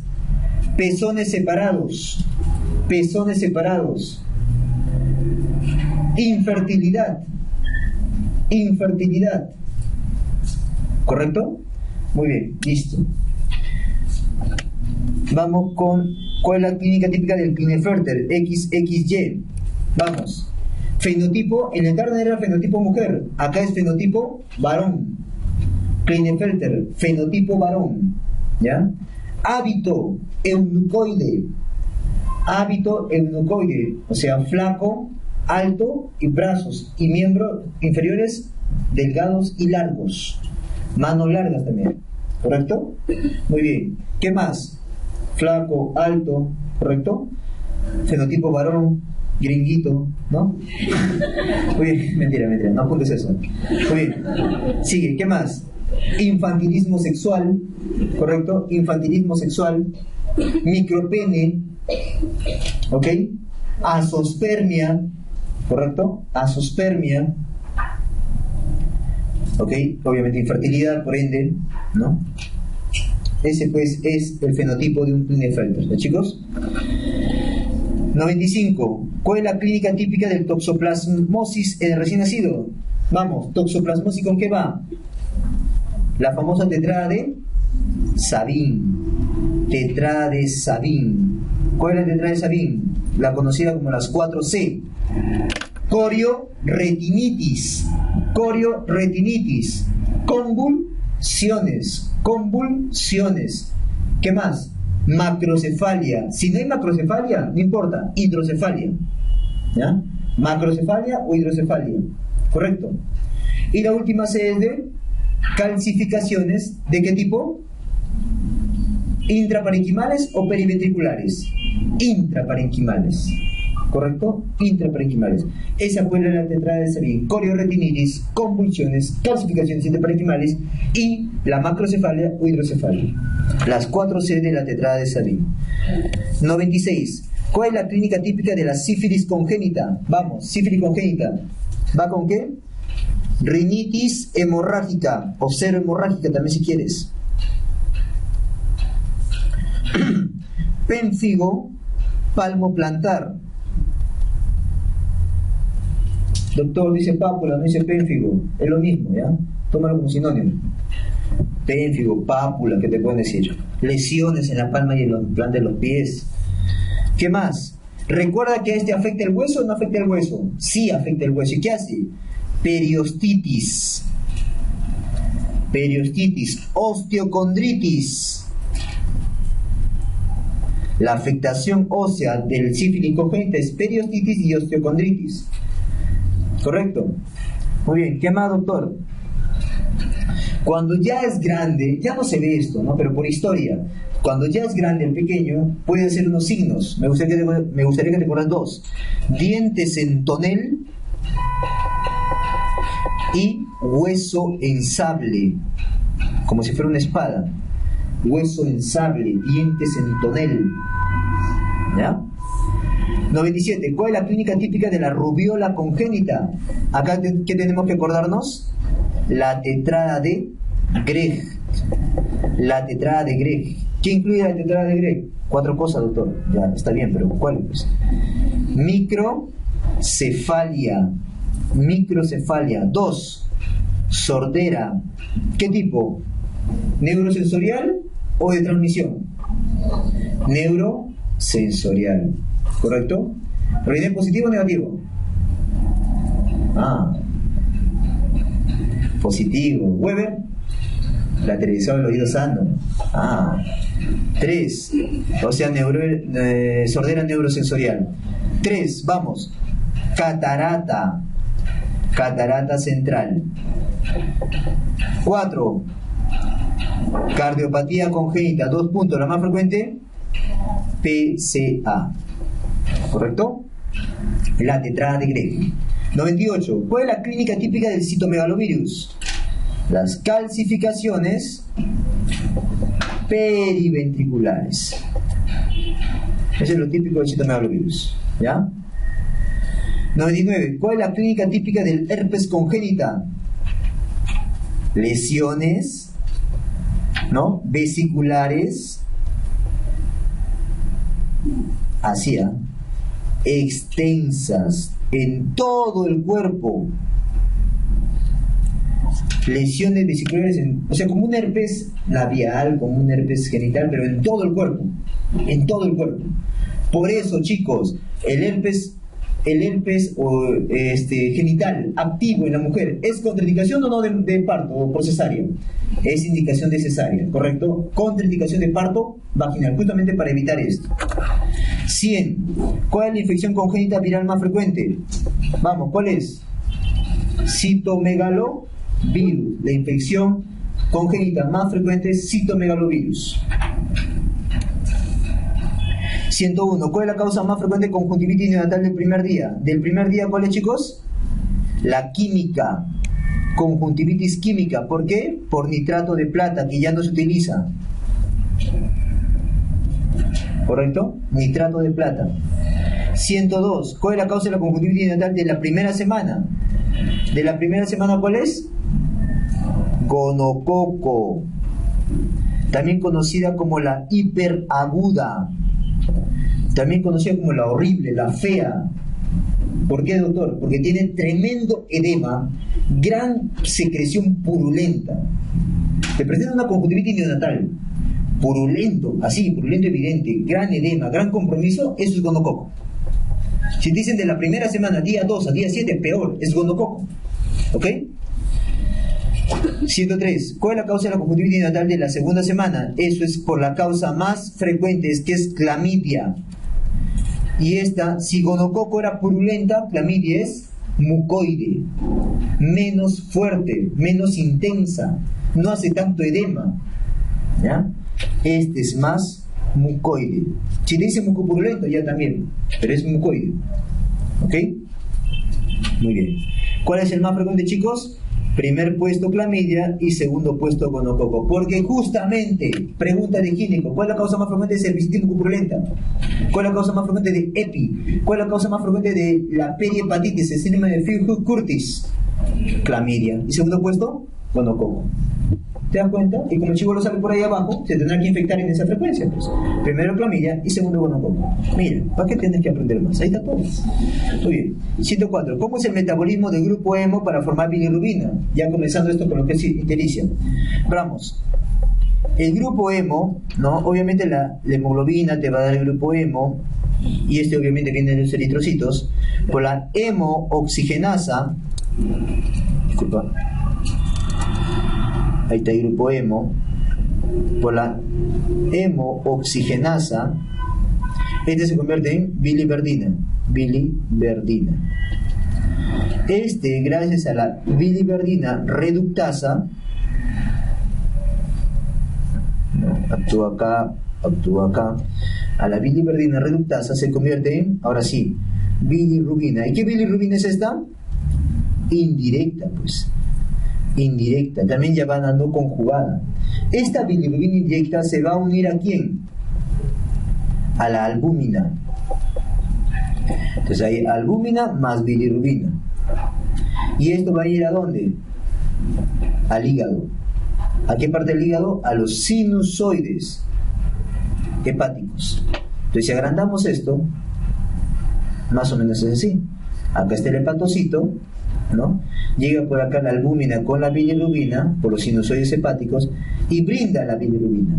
Esta bilirrubina, que es bilirrubina indirecta, se convierte a bilirrubina directa, para que luego sea eliminado por los canalículos biliares. ¿Correcto? Doctor, ¿y cómo se llama esta enzima que conjuga a la bilirrubina? La UGT. Uridine glucuronil transferasa. Uridine glucuronil transferasa. ¿Correcto? No se olviden, por favor, ¿ya? Que el tipo más frecuente es el A1, ¿ya? El A1. Bueno, entonces este es el metabolismo, pues, del grupo hemo para formar lo que es la bilirrubina. 105. ¿Cuáles son las ictericias neonatales por incompatibilidad más importantes y en qué consisten? Vamos a poner acá arriba, ¿ya? Acá arriba. Las ictericias por incompatibilidad más frecuentes. Recordemos, la del grupo ABO, ¿no? Y la del grupo RH. La mamá, ¿cómo debe ser? Y el recién nacido, ¿cómo debe ser? La mamá, ¿cómo debe ser el grupo ABO? ¿Y el bebé? A o si no B. O A es lo más frecuente, segundo más frecuente, o B. RH, la mamá debe ser negativo y el bebé positivo. Mamá negativo y bebé positivo. ¿Estamos de acuerdo? Muy bien. Y yo te preguntaría, ¿y cuál es el más frecuente? RH. Y escucha bien, ¿cuál es el más frecuente agresivo? Así es el dato. El más frecuente agresivo, RH. El más frecuente agresivo severo. Porque hay otros más. No son los únicos antígenos, por favor, por si acaso. El antígeno A, antígeno B, el antígeno D, no son los únicos. Hay antígeno calpa, con K, ¿correcto? Por ejemplo. Antígeno E también. O sea, son raros, yo lo sé. Pero bueno, si te preguntan el más severo, tú marca RH, no hay problema. Marca RH, ¿correcto? El más frecuente es el ABO. Pregunta, chicos, ¿cuál requiere inmunización? El ABO no requiere inmunización.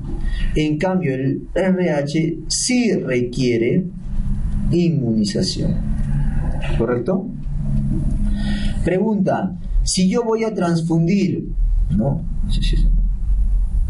No está bien. Si yo voy a dar sangre por exsanguíneo transfusión, cuando hay una incompatibilidad ABO, incompatibilidad de grupo, pregunta, ¿cuál es el tipo de sangre que yo debo transfundir o recambiar a este pequeño? Vamos, cuando es incompatibilidad ABO, tengo que darle el donante universal.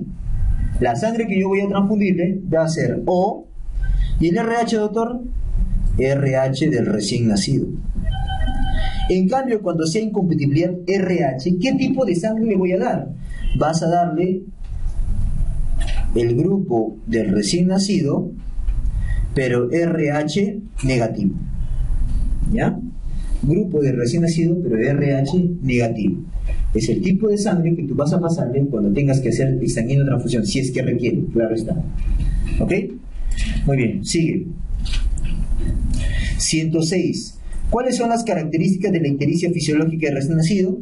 No te olvides, comienza en el día 2, 3, se evidencia clínicamente. No estoy diciendo que comienza acá la hiperbilirrubina, o sea, el aumento de la bilirrubina, no. El aumento de la bilirrubina fue antes, ¿ok?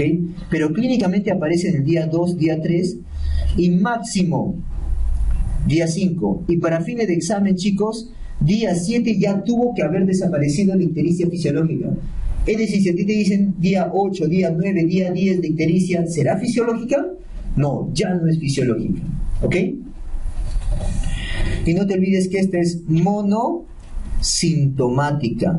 Doctor, ¿qué significa que sea monosintomática? Que solamente hay ictericia. No está acompañado a otros síntomas. ¿Ok? Muy bien, eso es pues la ictericia fisiológica. Generalmente requiere tratamiento, no requiere tratamiento, no requiere fototerapia ni sanguíneo. 107. ¿Cómo es la ictericia de la lactancia materna? ¿Correcto? La ictericia de la lactancia materna, esto recordamos como es la causa. Mala técnica de lactancia. Toma poca leche, ¿correcto? No la toma bien. ¿Cuál es el RP? Mejorar técnica de lactancia. Pregunta, chicos, ¿y cuál va a ser la clínica? Doctor, ictericia, pues, obvio, ictericia más, ¿qué cosa? Ictericia más signo de deshidratación. Y lo típico es que esta ictericia por lactancia materna sea de la primera, esta de acá, de la primera semana. Porque su contraparte, la ictericia por leche materna, por mucha leche materna, es de la segunda semana. ¿Ok? Pero entonces de ictericia por poca leche materna, por eso hay mala técnica de lactancia. Su RP es mejorar la técnica de lactancia, y la clínica es ictericia más que deshidratación porque no está tomando bien, pues, obvio. ¿Ok? Y esto es lo típico, es que sea de la primera semana. 108, y acá la contraparte, ¿cuál es la ictericia conocida como síndrome de Arias? Es la ictericia por leche materna. ¿Cuál es el problema acá? La causa, chicos, es mucha leche materna. ¿Correcto? ¿Cuál es la clínica?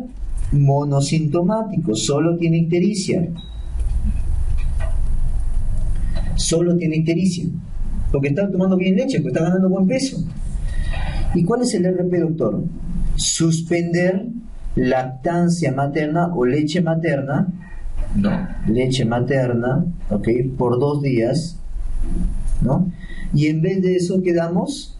Suspendemos esto y damos fórmula maternizada. ¿Ok? Muy bien. 109. ¿Qué características nos haría sospechar en una ictericia neonatal no fisiológica o patológica?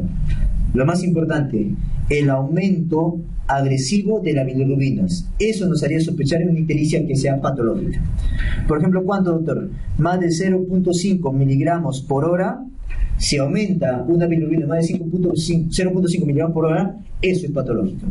O si aumenta más de 12.5 miligramos en 24 horas.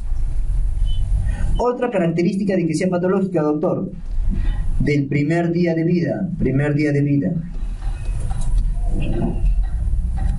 O otra, que no sea monosintomática. ¿Correcto? Que no sea monosintomática, por ejemplo. Es decir, que se acompañe de deshidratación, que se acompañe de signo de sepsis, que se acompañe de RCU, de alguna clínica de Torch. ¿Ok? 110. ¿Cuál es el signo característico de la encefalopatía crónica por bilirrubinas? ¿Cuál es el signo característico? La corioatetosis. Corioatetosis, ¿correcto? Pregunta, ¿cómo se llama cuando esta bilirrubina? Pregunta, ¿cuál es la bilirrubina tóxica? La bilirrubina tóxica viene a ser la bilirrubina indirecta o la no conjugada, bilirrubina tóxica. Pregunta de examen. Doctor, ¿y esa bilirrubina tóxica cuándo en qué lugar se va a impregnar en el cerebro? Se deposita en el cerebro. Ganglios basales. Y si yo corto los ganglios basales y miro el microscopio, ¿cómo se llama ese signo que yo veo en el depósito? ¿Cómo se llama? Kernicterus. Recuerda, Kernicterus es el signo anatomopatológico. La clínica de eso se llama encefalopatía hiperbilirrubinémica, que es otra cosa. Una es la clínica, otra es el dato anatomopatológico. 111. Según la escala de Kramer, ¿cuánto es el valor aproximado cuando la ictericia llega a palmas y plantas de los pies? Más de 15 de bilirrubina total. En la práctica no nos fiamos tanto de Kramer, ¿correcto? Pero si te viene el examen, probablemente venga de las palmas y plantas de los pies. Si llega a las manitos y a los pies, pues eso ya tiene más de 15 en bilirrubina total.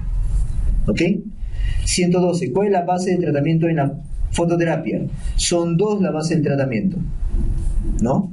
La fotooxidación, o sea, ¿por qué yo trato con fototerapia? Por la fotooxidación y la fotoisomerización.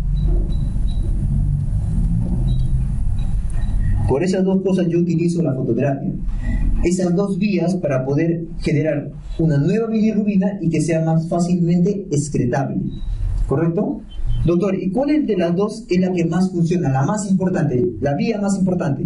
La fotoisomerización es la vía más importante en el tratamiento de la fototerapia. ¿Qué hace? cambia a un isómero de la bilirrubina para que sea más fácilmente excretable. ¿Y por dónde lo va a excretar? Por la bilis. ¿Ok? 113. ¿Cuál es el síntoma más frecuente de la encefalopatía hiperuricémica crónica? ¿Cuál es? Es lo mismo, ¿no? Coreatetosis. Creo que la anterior me refería al kerníterus. Debe ser. Coreatetosis. Bueno, igual es coreatetosis. 114. ¿Cuál es el problema del síndrome de Crigler-Najjar? Y 115. ¿Cuál es el problema del síndrome de Gilbert? Crigler-Najjar y Gilbert son dos causas importantes ¿de qué? De ictericia a predominio indirecto. No te olvides que Dubin-Johnson y Rotor es para directo, ¿correcto? Eso en gastro seguro lo vas a ver. No lo has visto. Crigler-Najjar y Gilbert en cambio es para predominio indirecto. ¿Y cuál es el problema acá? El problema es la enzima que conjuga la bilirrubina indirecta a bilirrubina directa. ¿Cómo se llama esa enzima? La UGT. ¿Correcto? La UGT. ¿Estamos de acuerdo? Muy bien. Chicos, ¿cuál es el problema de Crigler-Najjar? El problema de Crigler-Najjar, chicos, es que no funciona. Doctor, ¿no es la cantidad? No. El problema acá es la función de la UGT. No funciona. Si no funciona absoluto o si no funciona relativo. La cantidad está bien. El problema es que no funciona. Si no funciona absoluto, es el tipo 1. O sea, tremenda clínica. Es el más severo. Y si no funciona relativamente, o sea, parcialmente, ese es el tipo 2, menos severo. Doctor, entonces el problema de Gilbert, ¿cuál es? El problema de Gilbert es el número. Pero sí funciona. Tiene bajo número de UGT, urodinglutiraferasa, ¿correcto? Pero sí funciona. Entonces ese poco número que tiene de UGT está trabajando todos los días. Trabaja normal todos los días. Pero doctor, ¿qué pasaría si yo lo estreso a este pequeño número de UGTs? No van a poder suplir toda la chamba. Entonces, ¿qué va a pasar? Ictericia. Por eso el Gilbert se activa cuando hay estrés, ¿no? O sea, el sábado, todos amarillos, ¿ya? Ya vas a saber quién es Gilbert, ¿correcto? Muy bien. 117. ¿Cuáles son los parámetros del test Silverman-Anderson? Vamos, ¿cuáles son? Fácil, ¿no, doctor? Bien. Uy. Voy a matar a alguien ahí. Ya, muy bien. Dime, ¿cuál es el 116, por favor? ¿Cuál es el valor de bilirrubina total en la que sí o sí requiere examen de? Ok, ¿cuál es el valor de bilirrubina total que en la que sí o sí tiene que recibir sanguinotransfusión total? ¿Cuál es? 25 miligramos por decilitro. Y por ahí me preguntaron, doctor, ¿de indirecta o total? Total. ¿Correcto? Yo sé que requieren las curvas para poder, qué tipo de paciente es, pero ya cuando vemos en la emergencia más de 25 bilirrubinas, esto es sanguinotransfusión, ¿no? Y anteayer hice mi sanguinotransfusión, 3 horas como lo ordené para... ¿Correcto? Muy bien. Test de Silverman-Anderson, chicos. ¿Cuáles son los parámetros? Vamos, de arriba para abajo. Aleteo nasal. Fácil, ¿ah? Mira, aleteo nasal, quejido inspiratorio, tiraje intercostal, retracción sifoidea y desbalance tóraco-abdominal. Qué bacán. De arriba para abajo. Aleteo nasal, quejido, tiraje intercostal, retracción sifoidea y desbalance tóraco-abdominal. Qué fácil, doctor. 5 parámetros de Silverman-Anderson, ¿correcto? ¿Ok?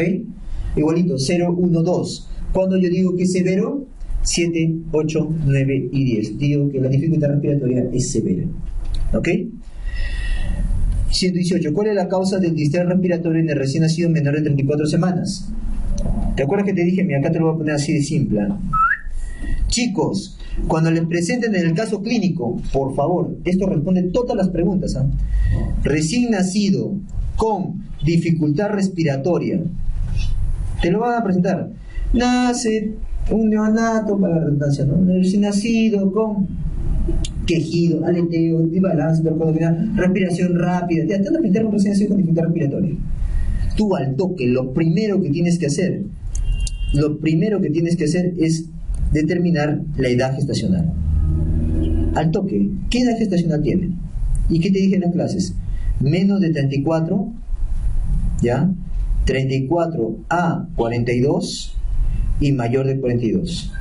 Chicos, al toque, dependiendo de qué grupo etario está o qué grupo de edad gestacional está, marca la clave. Cuando es menos de 34, ¿qué es? Enfermedad de membrana hialina. Cuando es 34 a 42, ¿qué es? Así es, taquimia transitoria de recién nacido. Y cuando es menos de 42, Salam. ¿Qué, doctor? Marco de frente, marca de frente, sin duda. ¿Correcto? Sale la clave. Vamos, resolvamos esto. ¿Cuál es la causa de la distrés respiratoria en el menor de 24 semanas? La enfermedad de membrana hialina. ¿Correcto? Muy bien. ¿Cuál es el problema de la membrana hialina? Un ratito. Ya, está bien. Quiero decir la pregunta. ¿Cuál es el problema de la membrana hialina? ¿Cuál es el problema de la membrana hialina? Poco surfactante, correcto, poco surfactante. No solo poco en cantidad, sino también en función. No funcionan bien, ¿correcto? Muy bien. ¿Cuál es la clínica? Dificultad respiratoria. Pregunta, ¿leve, moderada o severa?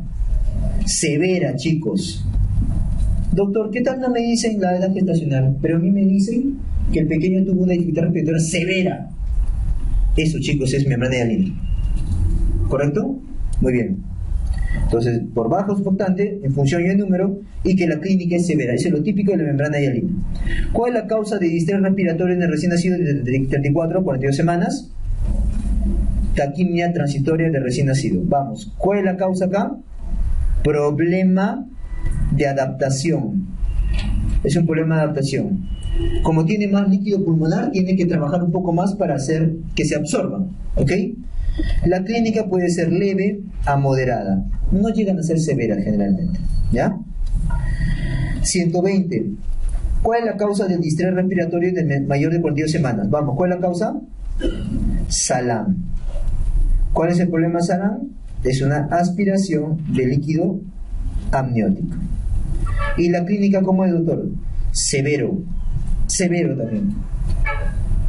121. ¿Cuál es el patrón radiológico de la membrana hialina, taquimia y Salam? Mira, ponlo acá arribita al costado de cada uno para que siga la línea. Acá, ¿cuál es el patrón de la membrana hialina? Intersticial. O también pueden llamar así, patrón reticular. O también, si quieres, retículo nodular. O también, ¿qué signo puede llegar a ser? Vidrio esmerilado. O también te pueden preguntar en rayos X de acá de membrana hialina. Según la escala de Edwards, para el patrón radiológico, escala 5, ¿qué equivale? Pulmón blanco, tórax blanco o pulmón blanco. ¿Ya? Es el tipo 5 de Edwards. Muy bien. Doctor, ¿cuál es el patrón radiológico del taquimia transitoria recién nacido? Puede ser que sea un patrón normal, pero ¿qué vas a buscarle? Cisuritis. Doctor, ¿y para lo que es Salam? Parcheado, patrón parcheado, algodonoso también si quieres. ¿Ok? Muy bien, ya respondimos a la 121. 122. ¿Cuánto es la dosis de surfactante en la membrana hialina? 100 a 150 miligramos por kilo por dosis. ¿Cómo se aplica el surfactante? Intramuscular, interrectal, ¿cómo se aplica? Endotraqueal. La aplicación es endotraqueal. Hay dos presentaciones que debes acordarte. Hay más, obviamente, pues, ¿no? Survanta y Exofur. Survanta y Exofur. Survanta es el natural. Exofur es el sintético. ¿Ya? 123. ¿Cuáles son los factores de riesgo de taquimia transitoria recién nacido? ¿Cuáles son? Parto por cesárea o parto vaginal pero precipitado. ¿Por qué el parto por cesárea y el parto precipitado son factores de riesgo para la taquimia transitoria recién nacido? Porque estos, como salen del canal del parto, primero que la cesárea no sale por el canal del parto, no sufre ese estrujamiento, y parto precipitado sale como proyectil, disparado, no sufre el estrujamiento. Doctor, ¿y para qué sirve el estrujamiento del canal vaginal? para poder eliminar el líquido pulmonar y así quede poco líquido pulmonar para que sea absorbido con la taquimia. Pero como se queda más líquido pulmonar, la taquimia va a ser mucho más prolongada. A eso se llama taquimia transitoria de recién nacido. 124. ¿Cuál es la complicación más severa del SALAM? ¿Cuál es, chicos? Circulación fetal persistente, también llamado hipertensión pulmonar persistente. Pregunta, ¿el feto vivía hipertenso o no? Sí, no se olviden, por favor. ¿Qué les dije del feto? ¿Vive con una oxigenación normal para nosotros o hipoxémica para nosotros? Chicos, vamos, ¿vive hipoxémico o no? Sí. ¿Y qué hace la hipoxemia del feto a nivel pulmonar? Aumenta la resistencia vascular pulmonar. Como aumenta la resistencia vascular pulmonar, permite que estén abiertos los shunts y eso hace que sea una circulación en paralelo. ¿Correcto? Doctor, ¿qué pasaría si yo aumento mi oxígeno? Respiras, el neonato nace, respira, bacán, aumenta su oxígeno. ¿Qué pasa con la resistencia vascular pulmonar? ¿Aumenta o baja? Baja. Los shunts se invierten, por lo tanto se cierran los shunts. Pero ¿qué pasaría si cuando nace se aspira con un meconio? ¡Plah! Se tapona la tráquea. Digamos, ¿no? Exagerando, un bronquio se tapona. Va a haber zonas del pulmón que no se van a airear, no se va a oxigenar. Si no se oxigena, ¿baja o no la resistencia pulmonar? No baja, se mantiene alto. Por lo tanto, vive hipertenso pulmonar, que era normal, pero ahora está persistiendo. Pues hipertensión pulmonar persistente. Pregunta, ¿y eso, doctor, va a hacer que se inviertan los flujos de los shunts o se mantienen los shunts? Se mantienen, por eso que sinónimo de hipertensión pulmonar persistente, ¿cuál es? Circulación fetal persistente. ¿Correcto? Muy bien. 125. ¿Qué patología se puede prevenir en el recién nacido con la corticoterapia de la gestante con riesgo de parto pretérmino? Vamos. Doctor, ¿se previene la enfermedad de membrana hialina? Sí. ¿Qué más? ¿Nada más, doctor? No, hay más. Enterocolitis necrotizante. ¿Qué más, doctor? Leucomalacia periventricular. ¿Qué más, doctor? Hemorragia intraventricular. Miren, chicos, esas son 5 o 4 de las... Sí, pues, son las causas, o discúlpame, son las presentaciones que se puede prevenir con la corticoterapia de la gestante, ¿no? ¿Qué corticoterapia? Dexametasona y betametasona. Pregunta de higiene, ¿cuál es la dosis? Betametasona 12 miligramos cada 24 horas por 2 días, es decir, 2 dosis, y dexametasona 6 miligramos cada 12 por 2 días, es decir, 4 dosis, ¿no? Pregunta de higiene. Muy bien, 126. ¿Cuáles son los tipos de sepsis neonatal y según su tiempo? A ver, primero tu break.